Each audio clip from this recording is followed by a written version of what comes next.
Yeah, for that whole, almost all of our possession during the overtime, me and Brandon Ben were just kind of moving as much as we could.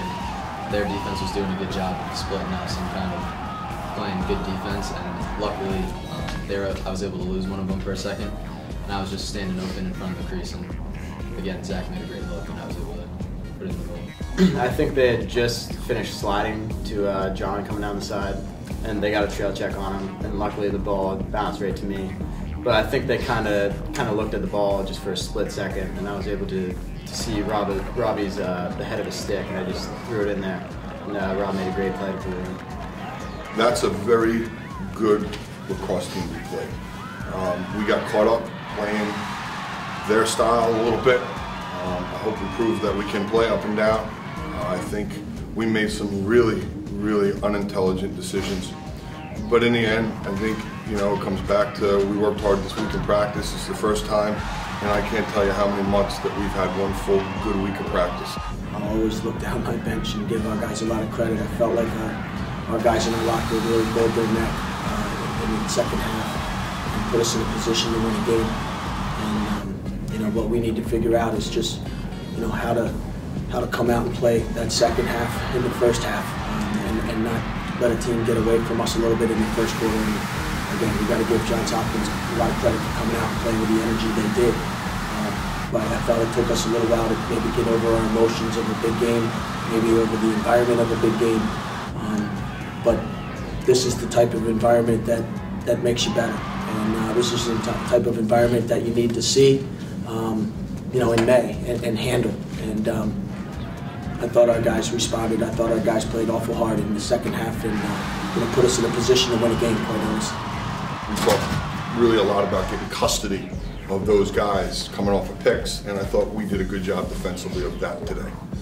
I mean, there were some times where we just didn't rotate on a break, and we let the pole shoot it. We must have let 5 shoot it 2 or 3 times, and it was going to be someone else that was beating us. It wasn't going to be 4 and 12. This whole week we've been talking about how, you know, great shoes are like 12 and 4, and you know, the midfielders are very good, and a great transition. And number 2 had, I think their pole was very good in transition, and they're kind of talked all week about just, you know, how good they are. But you know, just try to get my body in front of them. And I think I left a few saves out there I would have liked to make. But I think, you know, we did a great job of giving some good looks and just trying to find. Beginning of the year, we kind of talk about things we want to do in terms of objectives of the season and goals, and being 13-0 was never one of our goals. I mean, obviously it's Johns Hopkins, we're 12-0, we want to prove to the nation that we think we're as good as we are, and that's a team we think we should beat. But at the same time, it's about getting healthy for this game on Wednesday. It's about facing Denver again, in Denver, in their environment, and trying to get another W to put us in a better situation for the tournament. I think it means that now we know how to handle a close game. I don't think we've really had a close game like this where we've been down the whole game. We had Fairfield. That's about it. So now we know how to handle a game like this if we get in a situation, you know, later on in the postseason. Personally, my favorite part about playing games 2 days apart is it really allows you to focus on yourself, not so much prep work for the other team. Which, when we went through, I think we had 2 stretches where we played 3 games in 7 or 8 days.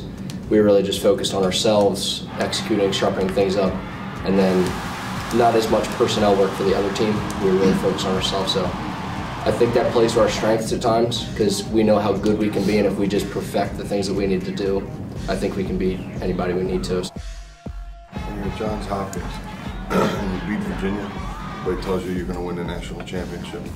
When you're at Johns Hopkins and you lose 2 games, everybody tells you you're doing everything wrong. And there's been a lot of that.